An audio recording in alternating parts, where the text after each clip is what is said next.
Hello friends, welcome to आकाश भैया की पाठशाला। आज हम क्लास 9th का चैप्टर नंबर 2 बहुपद, जिसे अंग्रेजी में बोलते हैं पॉलिनोमियल, आज हम इसे पढ़ेंगे। ठीक है, तो इसका जो पहला टॉपिक है एक चर वाले बहुपद। तो दोस्तों आज हम जानेंगे कि बहुपद क्या होता है। ठीक है, तो आइए हम जानते हैं कि बहुपद क्या होता है। बहुपद को पढ़ने से पहले हम जान लेंगे कि बहुपद होता क्या है और बहुपद कैसे बनता है। ठीक है, तो आज हम जानेंगे बहुपद। क्या जानेंगे? आज हम पढ़ेंगे बहुपद क्या होता है और कैसे बहुपद बनता है। ठीक है, बहुपद जिसे इंग्लिश में बोलते हैं पॉलिनोमियल। क्या बोलते हैं? पॉलिनोमियल।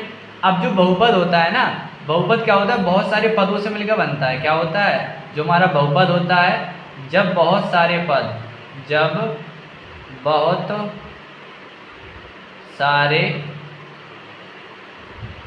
पदों को मिलाने पर बहुपद बनता है। ठीक है, तो यानी कहने का मतलब ये है कि जब एक से अधिक पद होंगे तो हमारा बहुपद बनेगा।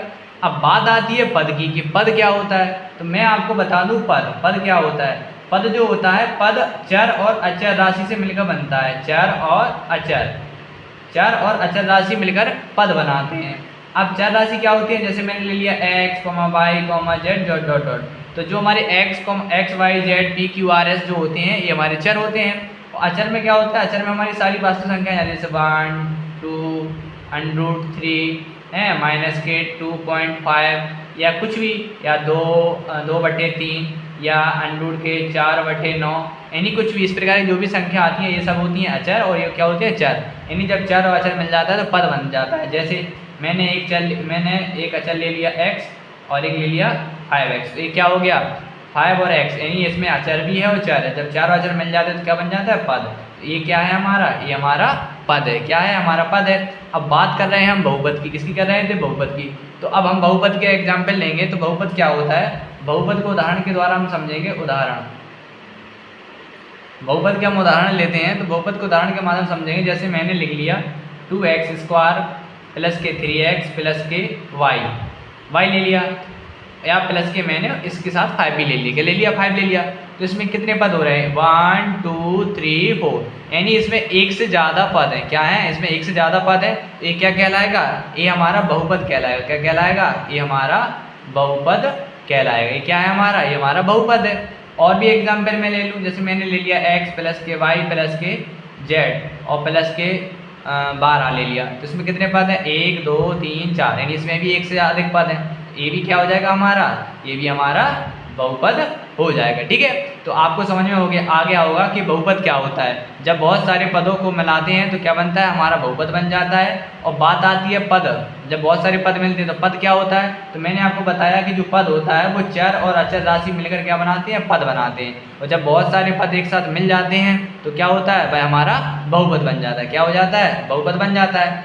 अब बात आती है कि बहुपद होने की क्या क्या शर्तें होती है। तो अब मैं बात करता हूँ बहुपद होने की शर्त। किसकी बात कर रहा हूँ? मैं कर रहा हूँ बहुपद होने की शर्तें। तो बहुपद होने की क्या क्या शर्तें होती हैं? तो बहुपद होने की 3 शर्तें होती हैं। क्या होती हैं? बहुपद होने की 3 शर्तें होती हैं। पहली शर्त क्या होती है? तो बहुपद होने की पहली शर्त होती है कि चर राशि का घातांक एक धनात्मक पूर्णांक हो। क्या हो? एक धनात्मक पूर्णांक हो। क्या हो? एक धनात्मक पूर्णांक हो।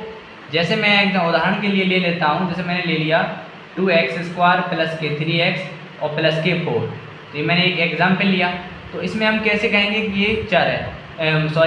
हम इसमें कैसे कहेंगे कि बहुपद है? तो मैंने आपको बताया कि चर राशि का घातांक एक धनात्मक पूर्णांक हो। तो इस चर राशि यानी जो हमारे पास x है, x क्या है? हमारा चर राशि है। तो x की जो घात क्या है? इसकी घात क्या है? 2 है। और इसकी जो घात है ये क्या है हमारी? इसकी घात 2 है। कैसी है? एक धनात्मक पूर्णांक है। ठीक है, अब बात आती है दूसरी शर्त की। दूसरी शर्त क्या आती है? इसमें होता है पदों की संख्या निश्चित हो। क्या हो? पदों की संख्या निश्चित हो। कैसी हो? पदों की संख्या निश्चित होनी चाहिए। कैसी होनी चाहिए? पदों की संख्या निश्चित हो। पदों की संख्या निश्चित का मतलब ऐसा है, जैसे मैं उदाहरण के तौर पर ले लेता हूँ मैंने लिख लिया 4x³ प्लस के 2x² प्लस के 2y और प्लस के y मैंने लिख लिया। तो इसमें क्या है 1 2 3 4, इसमें कितने हैं 4 पद है, यानी इसमें पदों की संख्या निश्चित होनी चाहिए। ऐसी नहीं है कि मैंने यहाँ पे लिख दिया डॉट डॉट डॉट डॉट यानी अनंत तक, तो अनंत पद अगर उसमें अनंत पद आ रहे हैं तो वो बहुपद नहीं कहलाएगा। ठीक है, अब बात आती है इसकी तीसरी शर्त। इसकी तीसरी शर्त क्या होती है? इसकी तीसरी शर्त होती है कि प्रत्येक पद, इसकी तीसरी शर्त होती है प्रत्येक पद में चर राशि प्रत्येक पद में चर राशि का गुणांक, जो हमारे पास चर राशि होती है, चर राशि का गुणांक एक वास्तविक संख्या हो। क्या हो?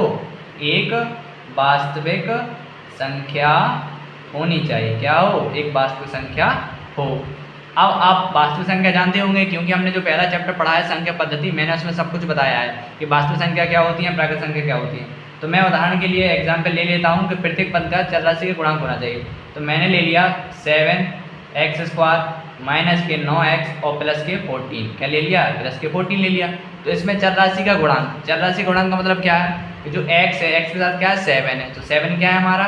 7 एक हमारा वास्तविक संख्या है। और इसमें जो x है इसका ये भी चर राशि गुणांक है, इसका क्या है? माइनस का 9 है, तो माइनस का 9 भी क्या होता है? एक वास्तविक संख्या होती है। ठीक है, तो ये जो 3 शर्तें होती हैं, जहाँ जहाँ ये 3 शर्तें लागू होगी तो वह हमारा बहुपद कहलाएगा। ठीक है, अब जैसे मैं कुछ एग्जाम्पल ले रहा हूँ कब कब बहुपद नहीं होगा। एग्जाम्पल मैंने ले लिया, जैसे मैंने एग्जाम्पल ले रहा हूँ, मैंने एग्जाम्पल ले लिया जैसे कि x² माइनस के 1/x। तो अब आप बताइए कि ये बहुपद है या नहीं है?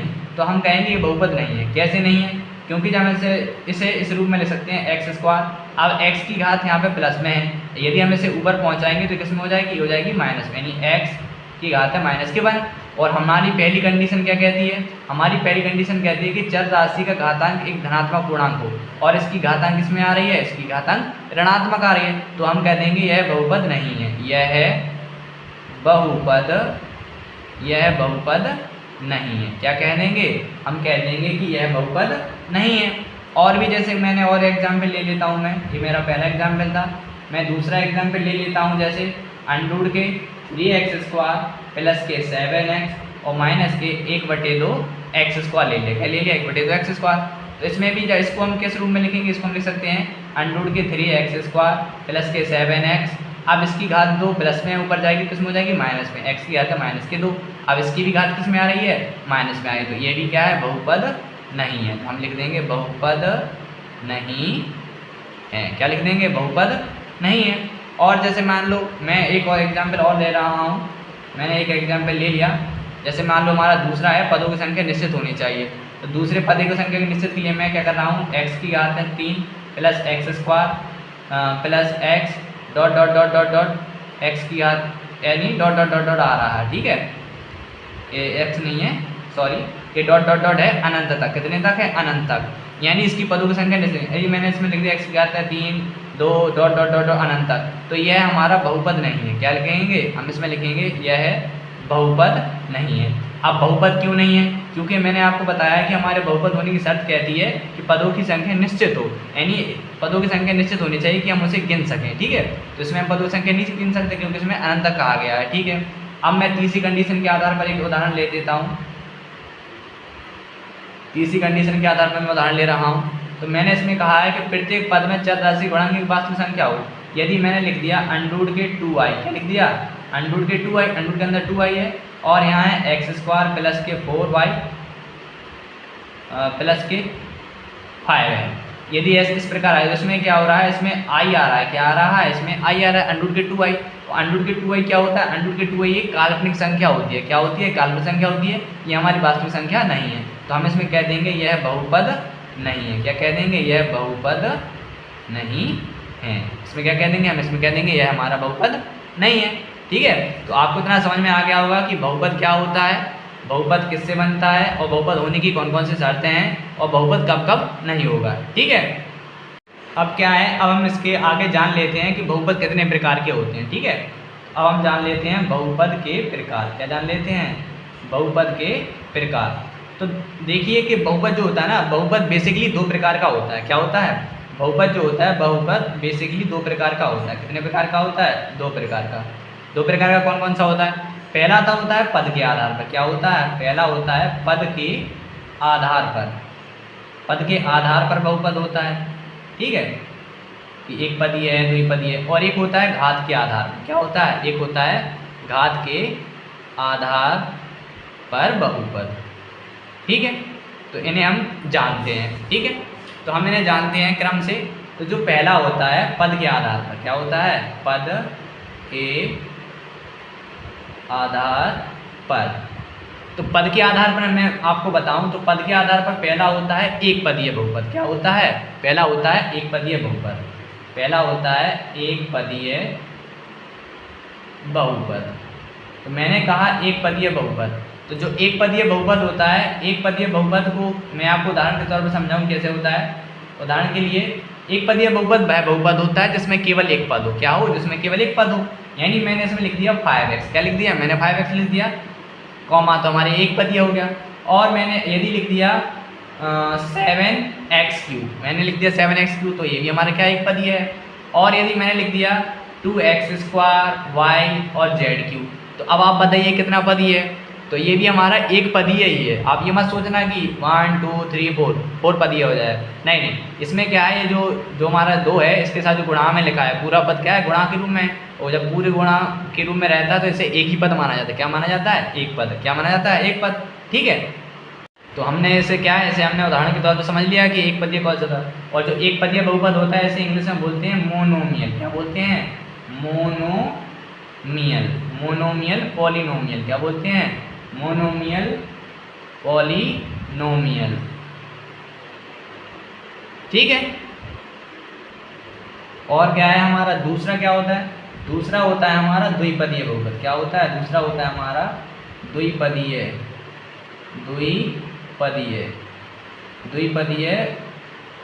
बहुपद। दूसरा होता है द्विपदीय बहुपद। इसे इंग्लिश में बोलते हैं बायनोमियल। क्या बोलते हैं? ऐसे बोलते हैं बायनोमियल पॉलिनोमियल।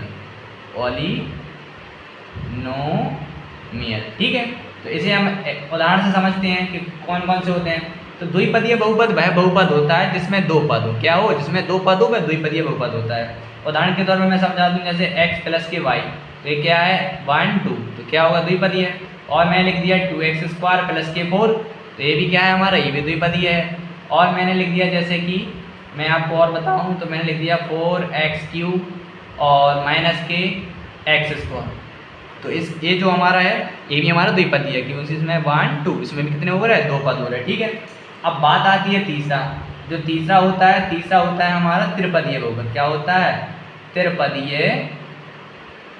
त्रिपदीय बहुपद। इसे क्या बोलते हैं? ऐसे बोलते हैं त्रिपदीय बहुपद। त्रिपदीय बहुपद को इंग्लिश में बोलते हैं ट्राइनोमियल। क्या बोलते हैं? इसे बोलते हैं ट्राइनोमियल पॉलिनोमियल नोमियल। देखो क्या होता है दोस्तों कि हमें गणित में क्या होता है कि हमें, यदि भले ही हम हिंदी मीडियम से क्यों ना हो, हमें इनकी अंग्रेजी टर्म्स भी आनी चाहिए। क्योंकि जब आप आगे जाके पढ़ाई करेंगे, आप बीएससी में जाएंगे या एमएससी करेंगे, कुछ आप जब आगे पढ़ोगे तो आगे जो बुक्स होती है ना, वो मोस्टली क्या होती है, वो इंग्लिश में आपको मिलनी थी हैं, ठीक है। तो इंग्लिश में मिलती हैं, तो इसलिए हम यदि अभी से जो हिंदी मीडियम में, भले ही हिंदी मीडियम में हो, यदि हम इनकी इंग्लिश टर्म्स याद रखेंगे तो हमें बहुत फ़ायदा होगा, ठीक है। जैसे हम एग्जाम्पल के तौर से समझेंगे कि त्रिपदीय बहुपद क्या होता है। त्रिपदीय बहुपद वह बहुपद होता है जिसमें तीन पद हो। जैसे मैंने ले लिया x³ + के 4x² + के 5, तो इसमें कितने पद हैं? 1 2 3, इसमें 3 पद हैं, तो ये क्या होगा? त्रिपदीय। और मैं एग्जाम्पल ले लूँ तो मैंने ले लिया 2y² - के y और + के 23, ठीक है। तो 1 2 3, ये भी क्या होगा? इसमें भी 3 पद है, ये क्या हो गया हमारा? ये हो गया हमारा त्रिपदीय बहुपद, ठीक है। और यदि 3 से ज़्यादा पद आ जाए तो उसे, यदि 4 पद है उसे चतुर्थ पदीय बोलते हैं, ठीक है। यदि जब 4 से ज़्यादा पद आ जाए, क्या हो? तो आप ध्यान रखना चाहिए कि जब 4 से अधिक पद हों तो उसे हम बोलेंगे बहुपदीय। क्या बोलेंगे? उसे हम बोलेंगे बहुपदीय। लेकिन हमारे जो सिलेबस है, हमारे सिलेबस में हमें सिर्फ एक पदीय, द्विपदीय और त्रिपदीय ही पढ़नी है, ठीक है। लेकिन जब 4 पद आए तो उसे चतुर्पदीय बोलते हैं, जब 4 से अधिक पद आ जाएंगे तो उसे बहुपदीय बोलते हैं, ठीक है। इसे आप ध्यान रखना। अब दूसरा टॉपिक क्या होगा? दूसरा टॉपिक हमें ये भी पढ़ना होगा। दूसरा मैंने बताया जो बहुपद होता है घात के आधार पर बहुपद। क्या बताया है? मैंने बताया घात के आधार पर बहुपद। घात के आधार पर बहुपद, ठीक है। यहाँ मैं लिख देता हूँ पद। तो पहला में हमने पढ़ लिया है पद के आधार पर बहुपद, अब दूसरा हम पढ़ रहे हैं दूसरा प्रकार जो है जो क्या है, यह है हमारा घात के आधार पर बहुपद। तो पहला जो होता है, पहले एक घात होती है उसको बोलते हैं रैखिक बहुपद। क्या बोलते हैं? रैखिक बहुपद। तो जो हमारा घात के आधार पर पहला बहुपद होता है रैखिक बहुपद, रैखिक बहुपद को बोलते हैं लीनियर। क्या बोलते हैं? ऐसे बोलते हैं लीनियर पॉलिनोमियल। क्या बोलते हैं? Linear polynomial. ठीक है। तो रैखिक बहुपद क्या होता है? रैखिक बहुपद वह बहुपद होता है जिस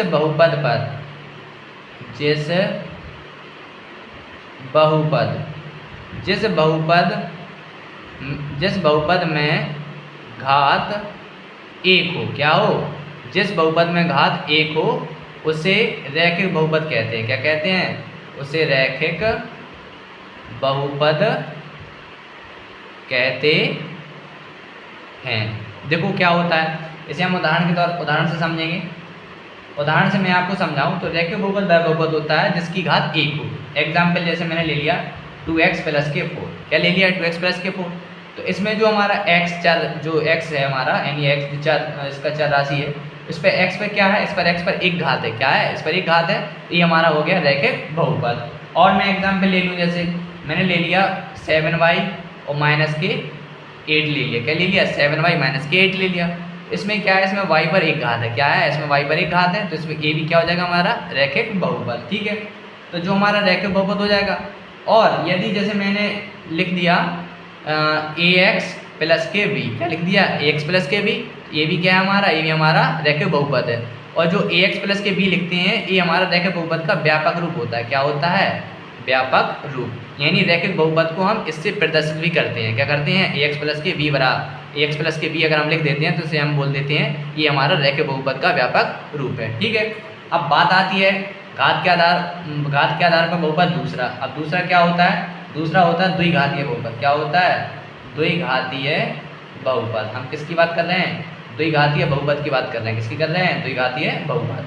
इसको बोलते हैं क्वाड्रिक पॉलिनोमियल। क्या बोलते हैं? Quadric, QUADRATIC, quadric polynomial. क्या बोलते हैं? Quadric polynomial. ठीक है। ये भी आप इसकी भी आप परिभाषा आप लिख सकते हैं। मैं आपको बोल देता हूँ कि जिस बहुपद की घात 2 हो। क्या हो? जिस बहुपद की घात 2 हो उसे क्या कहते हैं? उसे द्विघात बहुपद कहते हैं। ठीक है। इसे हम एग्जाम्पल से समझें तो क्या इसमें हम जैसे मैंने लिख दिया 2x² + k 7x और +k4।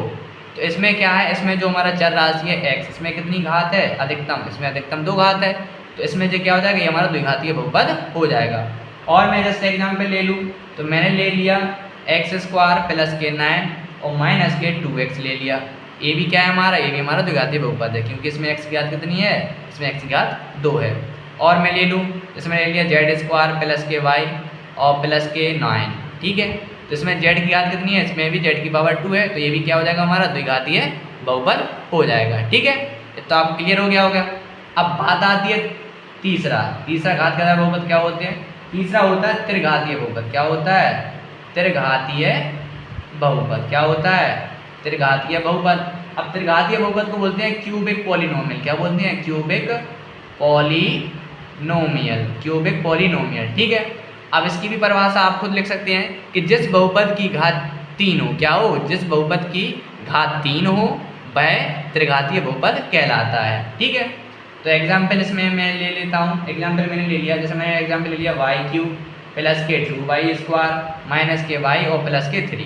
तो इसमें अधिकतम घात कितनी है? इसमें अधिकतम घात 3 है। क्या है? इसमें अधिकतम 3 है। तो क्या हो जाएगा? त्रिघातीय बहुपद। और एग्जाम्पल ले लेता हूँ, मैंने ले लिया 5 - k2x² + k3x3। इसमें भी क्या है? इसमें अधिकतम घात कितनी है? 3 है। तो ये भी क्या हो जाएगा? हमारा त्रिघातीय बहुपद। और देखो आप एक चीज़ ध्यान रखना, यदि 4 घात आती हैं तो उसे बोलते हैं चतुर्थघातीय। क्या बोलते हैं? चतुर्थघातीय। लेकिन जब 4 से ज़्यादा घात आ जाए, जब हमारे पास बहुपद हो और इसमें 4 से ज़्यादा घातें आ जाए, यानी 99 आ जाए या 98 आ जाए, तो वो है बहुपद तो रहेगा लेकिन क्या हो जाएगा? बहुघातीय हो जाएगा। इससे आपसे पूछ लिया जाए कि y की घात है 98 और +k9 है, तो आप बताइए कितने घातीय है? तो आप कहेंगे यह बहुघातीय है। क्या कहेंगे? बहुघातीय है। क्या कह देंगे? हम कह देंगे बहुघातीय। ठीक है। तो हमारा जो टॉपिक था कि जो बहुपद होते हैं, बहुपद कितने प्रकार के होते हैं, तो मैंने आपको बताया कि बहुपद 2 प्रकार के होते हैं। मैंने आपको बताया कि बहुपद जो होता है बहुपद 2 प्रकार का होता है। एक तो होता है पद के आधार पर बहुपद, एक होता है घात के आधार पर।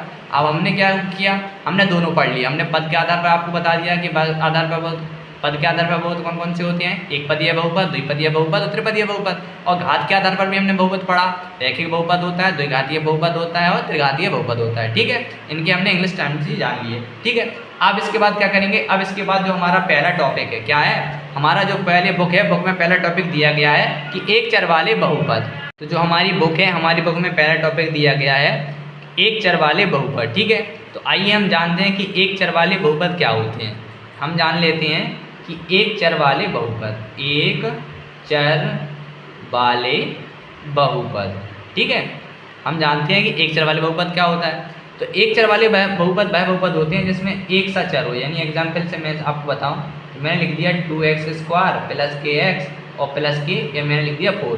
तो इसमें क्या है कि इसमें भी यहाँ पे भी x है, यहाँ पर भी x है, तो हम यहाँ लिख देंगे यह एक चर वाला बहुपद है। क्या लिखेंगे, हम लिखेंगे एक चर वाला बहुपद है। क्या लिख देंगे, हम लिख देंगे एक चर वाला बहुपद है।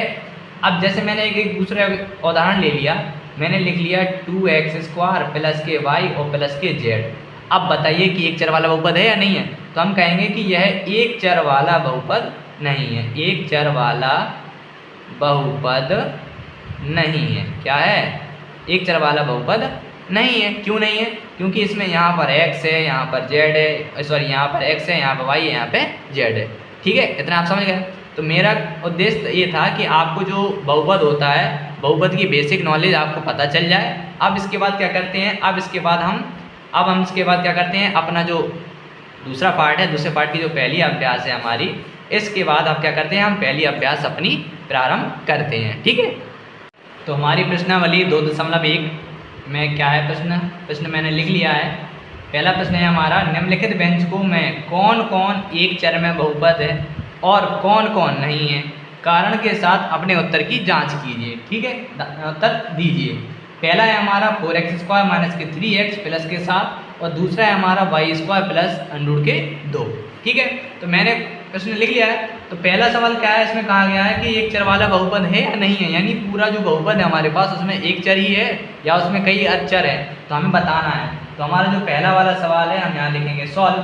पहले सवाल में हम पढ़ सकते हैं और देख सकते हैं कि 4x² माइनस के 3x प्लस के 7, यानी इसमें जो है, इसमें पूरा क्या है, एक ही बहुपद है। क्या है, इसमें एक ही बहुपद है कि नहीं है।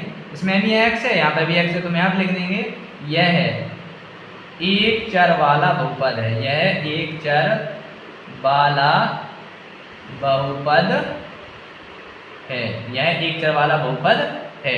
ठीक है, अब बात आती है दूसरे की। दूसरे में क्या कहा गया है, दूसरे में पूछा गया है, तो इसमें हम देख सकते हैं कि y² अंडूर के कितना है, 2 है, तो इसमें तो एक ही पद है, तो यहाँ पे भी हम इसमें लिख देंगे यह एक चर वाला, क्या लिखेंगे, यह एक चर वाला बहुपद है। ठीक है, यह भी एक चर वाला बहुपद है। अब बात आती है तीसरे प्रश्न की। तो हमारा तीसरा प्रश्न क्या है, तीसरे प्रश्न में कहा गया है कि अंडरूट के 3t और प्लस t अंडरूट 2 क्या है। तीसरा क्वेश्चन है हमारा, तीसरा प्रश्न है हमारा अंडरूट 3 अंडरूट के t और प्लस t अंडरूट में 2। ठीक है, ये हमारा तीसरा प्रश्न है। ठीक, तो इस प्रश्न में हम यहाँ लिखेंगे सॉल्व, और इसे हमें बताना है कि एक ही चर वाला समीकरण है, सॉरी एक ही चर वाला बहुपद है या नहीं है। तो हम इसे देख सकते हैं कि हमारे इसमें यहाँ पे भी t है, यहाँ पे भी t है। अब यहाँ पे t, यहाँ पे t तो है, लेकिन इसमें क्या है कि हमने आपको बताया था अभी कि यदि चर राशि का जो गुणांक है, अगर चर राशि गुणांक एक धनात्मक पूर्णांक है या एक पूर्ण संख्या होनी चाहिए, तो इसमें जो हमारे पास जो क्या है, हमारे पास जो हमारे t है, t अंडरूट के अंदर है, और इस पर जो घात रहेगी वो 1/3 रहेगी। तो इसमें जो 1/3 रहेगी, सॉरी अंडरूट के अंदर है 3, तो इसमें जो रहेगा ना, हमारी चर राशि की जो घातांक है वो एक पूर्ण संख्या नहीं है। तो इसे हम कह देंगे कि यह एक चर वाला बहुपद नहीं है। तो यहाँ लिखेंगे यह है एक चर, क्या लिखेंगे, यहाँ लिखेंगे यह है एक चर वाला बहुपद नहीं है। क्या लिखेंगे, बहुपद नहीं है। अब हमें कारण भी देना है, नहीं है, क्यों नहीं है, यहाँ लिख देंगे क्योंकि चर चर राशि की घात एक पूर्ण संख्या नहीं है। क्या लिख देंगे? एक पूर्ण संख्या नहीं है, पूर्ण संख्या नहीं है। ठीक है, अब हमारा चौथा प्रश्न देखते हैं। चौथा प्रश्न क्या है? चौथा प्रश्न हमारा y + 2/y। ठीक है, ये हमारा है चौथा प्रश्न। ठीक, अब इस प्रश्न में भी आप देख सकते हैं कि मैंने आपको बताया था कि यदि y नीचे है, यदि हम इसे ऊपर ले जाएंगे तो y की घात क्या हो जाएगी? y की घात ऋणात्मक हो जाएगी, यानी y की घात नेगेटिव हो जाएगी। तो इसमें भी हम लिखेंगे यह एक चर वाला बहुपद नहीं है, यह एक चर वाला।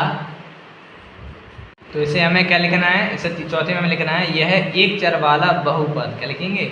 यह एक चर वाला बहुपद नहीं है। क्या लिखेंगे? नहीं है, नहीं है। क्यों नहीं है?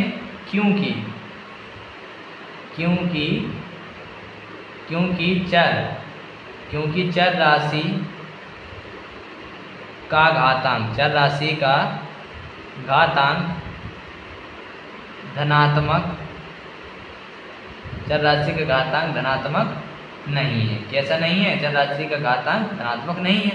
मैंने आपको बताया था इसे किस रूप में ले सकते हैं? ऐसे इस रूप में ले सकते हैं कि y + 2y की घात है -1, यानी इस पे जो घात हो जाएगी ना y की, यानी चर राशि की जो घात होगा वो किस में हो जाएगी? माइनस में। इसलिए ये क्या है? एक चर वाला बहुपद नहीं है। ठीक है, अब इसका जो पहला है, इसका पाँचवा वाला, पहला क्वेश्चन का पाँचवा, इसका है x की घात है 10 + y की घात है 3 और प्लस t की घात है 50। तो अब इसे हमें बताना है कि ये एक चर वाला है या नहीं है। तो इसमें हमें लिखेंगे सॉल्व। तो आप इसमें देख सकते हैं कि इसमें x है, यहाँ पे y है, यहाँ पे t है। इसमें क्या है? तीनों चर भिन्न भिन्न है। कैसे हैं? तो यहाँ लिख देंगे हम यह एक चर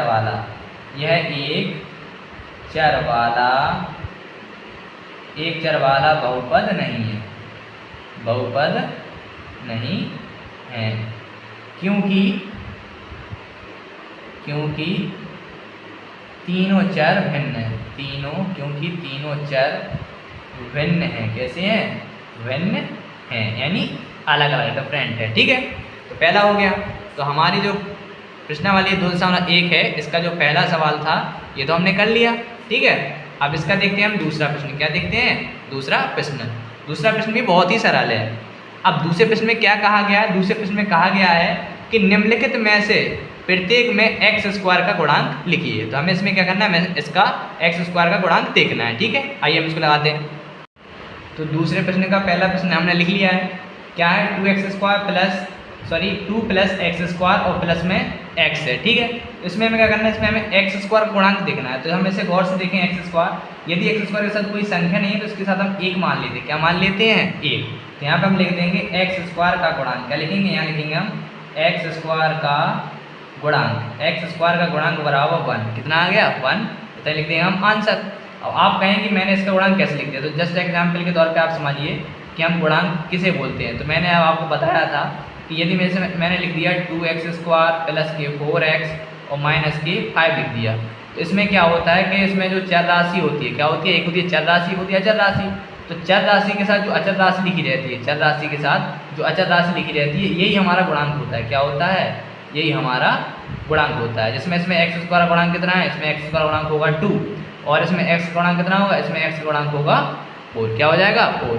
अब बात आती है जो हमारा बचा 5। क्या बचा? 5। तो जो 5 है माइनस का, इसे हम बोलेंगे अचर पद। क्या बोलते हैं? इसे हम बोलते हैं अचर पद। क्या बोलते हैं? इसे हम बोलते हैं अचर पद। ठीक है, इतना आपको समझ में आ गया होगा। अब जो हमारा दूसरा प्रश्न है, दूसरे प्रश्न का दूसरा सवाल है हमारा 2 - के x² और प्लस के x³। ठीक है, हमें इसमें सिर्फ ढूंढना है x² का गुणांक। किसका? x² का गुणांक। तो आप लोग कमेंट करके बताइए कि x का गुणांक क्या होगा। तो हम यहाँ पर लिखेंगे x² का गुणांक। क्या लिखेंगे? x² का गुणांक बराबर, हमने क्या कहा था? जब कोई संख्या नहीं होती क्या मान लेते हैं? 1। क्या मान लेंगे? 1। तो इसमें क्या आएगा? -1। क्या आएगा? -1। क्या हो जाएगा? -1 आंसर। जो हमारे पास x² है, इसके साथ जो चिन्ह होता है, हमें विथ उसे चिन्ह के साथ ही लिखा जाता है। इसमें यदि माइनस का चिन्ह है तो माइनस करके लिखा, और इसमें प्लस का चिन्ह है तो इस प्लस का चिन्ह हमें लगाना नहीं पड़ता है। उसको आप लगाएं या ना लगाएं कोई प्रॉब्लम नहीं होती। ठीक है, तो दूसरे जो सवाल है, दूसरे का तीसरा प्रश्न क्या है? तीसरा प्रश्न है हमारा π/2 x² प्लस के x। ठीक है, हमें ये सवाल दिया गया है। ठीक, तो इसमें हमें बताना x² का गुणांक क्या है। तो हम इसमें x² गुणांक देख सकते हैं कि x के साथ गुणांक में क्या है, π/2 है। क्या है, π/2 है। तो हम लिख देंगे x² का गुणांक, क्या लिखेंगे, x² का गुणांक बराबर π/2। क्या हो जाएगा हमारा आंसर, π/2 क्या हो जाएगा हमारा आंसर। आप दूसरे प्रश्न का चौथा क्वेश्चन क्या दे रहे हैं। चौथा क्वेश्चन है हमारा अंडूड के 2x, क्या है, अंडूड के 2x और -1। अब ये सवाल थोड़ा सा डिफरेंट है। अब देखो आप सोचेंगे कठिन है, कठिन नहीं है, बहुत ही सरल है। हम इसे गौर से देखेंगे तो हमारे बात कर रहे हैं क्वेश्चन में कि हमें x² का गुणांक चाहिए। अब इसमें तो x² लिखा ही नहीं है। यदि इसमें x² नहीं लिखा है तो क्या लिख देंगे, हम लिख देंगे x² का गुणांक, क्या लिखेंगे, x² का गुणांक बराबर 0। क्या लिखेंगे, 0। जब जिस राशि का, जिस भी चर राशि का गुणांक पूछें, यदि वह राशि का गुणांक ना हो तो हम क्या लिखेंगे, उसका हम गुणांक लिखेंगे 0। क्या लिखेंगे, 0। अब बात आती है तीसरे प्रश्न की। ठीक है, तो तीसरा प्रश्न क्या है हमारा। तीसरे प्रश्न में कहा गया है कि 35 घात के द्विपद का और 100 घात के एक पदी का एक एक उदाहरण दीजिए। ठीक है, तो हमें इसका एक उदाहरण देना है। आइए हम इसको भी लगाते हैं, बहुत ही सरल सवाल है। तो तीसरे प्रश्न में क्या करना है, हमें उदाहरण देना है। क्या करना है, उदाहरण। तो आप एक चीज़ का ध्यान रखना है इसमें कि इसमें मैं जो आंसर निकालूंगा जरूरी नहीं है कि वो हमारा आंसर शीट से सेम आए। ठीक है, इसमें आंसर आप अपने मन से भी कहेंगे तो वो आंसर सही माना जाएगा। ठीक है, तो हमें इसमें बताना है कि 35 घात के द्विपद, यानी घात जो होती है हमारे घात के आधार पर हमने बहुपद पढ़ा है, यानी हमें घात के आधार पर बहुपद बनाना है कि उसमें 35 घात हो और 2 पद हो। क्या हो, 2 पद। तो जैसे मैं इसमें लिख सकता हूँ कि मैंने मान लिया x की घात 35 और प्लस के 4y। क्या लिख दिया, 4y। तो इसमें जो x की घात है मैक्सिमम कितनी है, 35 है। तो इसमें 1 2 पद हो गए। तो ये हमारा पहला उदाहरण हो गया। ठीक है, किसका होगा, 35 की घात। अब दूसरा उदाहरण क्या इसमें कहा है, 100 घात के एक पदी का, यानी हमें 100 की घात 1 करना है। तो यदि मैंने यहाँ पे लिख दिया y की घात है 100, क्या लिख दिया, मैंने लिख दिया y की घात है तो 100, तो y की घात 100 लिख दिया। तो ये क्या है हमारा, एक पद है, केवल क्या है, एक पद। बस इतना ही हमें लिखना था। अब क्या हो जाएगा हमारा आंसर। ठीक है, इसके बाद लगाते हैं अगला क्वेश्चन। तो इसका जो अगला क्वेश्चन है, इसका अगला क्वेश्चन क्या है हमारा, इसका चौथा क्वेश्चन दे रहे हैं हमारा, निम्नलिखित बहुपदों में से प्रत्येक बहुपद की घात लिखिए। क्या लिखना है, प्रत्येक बहुपद की घात लिखनी है। बहुत ही सरल सवाल है, आइए लगाते हैं। तो चौथे प्रश्न में हमें क्या करना है, चौथे प्रश्न में हमें बतानी है बहुपद की घात। क्या बतानी है, बहुपद की घात। अब बहुपद की घात क्या होती है, तो बहुत ही सरल है। बहुपद की घात में कोई आपको पहाड़ी नहीं पढ़नी है, कोई ज़्यादा कठिन नहीं होती है। बहुपद की घात वह घात होती है जिसमें बहुपद पर सबसे बड़ी घात चढ़ी हो। क्या चढ़ी हो, चर राशि पर जो सबसे बड़ी घात चढ़ी रहती है वही बहुपद की घात होती है। तो मैं आपको बता दूं कि इस सवाल में हम देख सकते हैं कि 5x³ प्लस के 4x² प्लस के 7x है। तो यहाँ पे x की घात 1 है, यहाँ पे 2 है, यहाँ पे 3 है। तो इस सवाल ये जो हमारा बहुपद दे रहा है इसमें चर राशि पर कितनी घात है, सबसे बड़ी घात 3 है। क्या है, 3। तो यहाँ हम लिखेंगे सॉल्व। क्या लिखेंगे, यहाँ लिखेंगे सॉल्व। यहाँ हम लिख देंगे बहुपद की घात। क्या लिखेंगे, बहुपद की घात। क्या लिखेंगे, बहुपद की घात बराबर 3। क्या लिखेंगे, बहुपद की घात बराबर 3। आंसर इतना इजी है। दूसरा देखो, दूसरा ही बहुत सरल है। इसमें लिखा है 4 माइनस के y²। अब इसमें सिर्फ y है और इस पर घात कितनी चढ़ी है, 2 चढ़ी है, और तो कोई है नहीं है। अब एक ही है तो सिर्फ वही कहलाएगी। तो यहाँ लिख देंगे बहुपद की घात। क्या लिखेंगे, बहुपद की घात कितनी आएगी, यहाँ पर आएगी बहुपद की घात 2। इतना क्या हो जाएगा हमारा आंसर। इसके बाद लगाना है तीसरा क्वेश्चन। अब तीसरा क्या है हमारा, तीसरे में बताने से बहुपद की घात, यहाँ लिखेंगे हम सॉल्व। क्या लिखेंगे, सॉल्व। इसमें हम देखेंगे, इसमें लिखा है 5t माइनस अंडूड के 7। इसमें t है, इसमें t यानी चर राशि, इसमें क्या घात मानेंगे, इस पर घात मान लेंगे 1, कोई नहीं तो 1 मान लेंगे। तो हमें लिखेंगे बहुपद की घात। क्या लिखेंगे, यहाँ लिखेंगे बहुपद की घात। क्या लिखेंगे, यहाँ लिखेंगे बहुपद की घात बराबर 1। कितना आएगा, 1। आंसर। अब जो हमारा चौथा है इसमें क्या है, इसमें हमारे पास ओनली 3 है। क्या है, 3 है। इसमें जब कोई चर राशि नहीं है, कोई चर राशि पे घात नहीं है, तो चर राशि पे कोई घात नहीं है, तो यहाँ लिखेंगे बहुपद की घात 0। क्या लिखेंगे, बहुपद की घात। क्या लिखेंगे, हम लिखेंगे बहुपद की घात बराबर 0 यानी 0। क्या हो जाएगा हमारा आंसर। तो प्रश्नावली 2.1 का पाँचवा क्वेश्चन क्या है इस एक्सरसाइज का अंत में, लास्ट क्वेश्चन 5वां है, बताइए निम्नलिखित बहुपदों में कौन कौन बहुपद रैखिक है और कौन कौन से द्विघातीय हैं और कौन कौन से त्रिघातीय हैं। तो मैंने आपको बताया था कि रैखिक बहुपद वह बहुपद होता है जिसकी घात 1 हो, और द्विघाती बहुपद वह होता है जिसकी घात 2 हो, और त्रिघाती बहुपद वह होता है जिसकी घात 3 हो। तो जो हमारा पहला वाला है, हम पहले वाले में देख सकते हैं, पहला जो मैं बहुपद दे रहे हैं, पहले बहुपद में हम गौर से देखेंगे कि इसमें लिखा है x² + kx। इसमें घात क्या है? इसमें घात 2 है। क्या है? इसमें x की घात कितनी है? इसमें x की घात 2 है, तो इसमें हम लिख देंगे द्विघातीय बहुपद। क्या लिखेंगे? यहाँ लिख देंगे हम द्विघातीय बहुपद। क्या लिखेंगे? द्विघातीय बहुपद। क्या लिखना है? हमें लिखना है ये कौन सा बहुपद है? ये हमारा है द्विघातीय बहुपद। अब बात आती है दूसरे क्वेश्चन की। दूसरे में क्या है? इसमें लिखा है x - k x³। इसमें चर राशि पे अधिकतम घात कितनी है? 3 है, तो इसमें क्या हो जाएगा? त्रिघातीय। क्या लिखेंगे? त्रिघातीय बहुपद। क्या लिखेंगे? त्रिघातीय बहुपद। यानी हमें इसमें घात के आधार पर देखना है बहुपद कैसा है। इसमें देखते हैं हम तीसरे में क्या लिखा है? y + k y² + k4। इसमें y पर घात कितनी है? 2, तो हम लिख देंगे द्विघातीय बहुपद। क्या लिखेंगे? इसमें हम लिख देंगे द्विघातीय बहुपद। क्या लिखेंगे? इसमें लिखेंगे द्विघातीय बहुपद। ठीक है। अब चौथा क्या है? चौथे में लिखा है 1 + kx 1 + kx। तो इसमें x की घात कोई नहीं, क्या मानते हैं? 1 मानते हैं। क्या मानते हैं? 1। तो लिख देंगे हम एक रैखिक बहुपद। क्या लिखेंगे? रैखिक। इसे हम लिखेंगे रैखिक। क्या लिखेंगे? इसे हम लिखेंगे रैखिक। हम लिखेंगे रैखिक बहुपद, क्योंकि हमने बताया था कि जिस बहुपद पर घात 1 हो, कितनी हो? जिस बहुपद पर घात 1 होती है उसे हम रैखिक बहुपद कहते हैं। ठीक है। इसमें देखो, इसमें भी क्या है हमारा? इसमें लिखा है 3t। क्या लिखा है? 3t। तो t पर कोई घात नहीं, तो क्या मानते हैं? 1। तो ये भी कैसा बहुपद कहलाएगा? ये भी रहेगा हमारा रैखिक बहुपद। किस प्रकार का बहुपद है? रैखिक बहुपद। ठीक है। अब छठवां क्या है? छठवें में लिखा है r²। क्या लिखा है? r²। तो r की पावर कितनी है? यानी r की घात कितनी है? 2 है। ये हो जाएगा हमारा द्विघातीय बहुपद। क्या हो जाएगा? ये हो जाएगा हमारा द्विघातीय बहुपद। क्या हो जाएगा? द्विघातीय बहुपद। ठीक है। अब बात आती है इसमें सातवां क्या है? सातवें में लिखा है x⁻3। क्या लिखिए? x⁻3। तो इसमें हम क्या लिख देंगे? त्रिघातीय बहुपद। क्या लिख देंगे? त्रिघातीय बहुपद। क्या लिखेंगे? इसे हम लिख देंगे त्रिघातीय बहुपद। ठीक है। तो इसी के साथ जो हमारी प्रश्नावली 2.1 थी, हमारी प्रश्नावली जो 2.1 थी, हमने इसका जो 5वां क्वेश्चन था इसको भी हमने हल कर लिया है। ठीक है। अब अगला जो है हमारा अगला टॉपिक होगा बहुपद के शून्य, और इसकी जो अगली एक्सरसाइज होगी 2.2, इसे हम लगाएंगे अगले वीडियो में। ठीक है दोस्तों।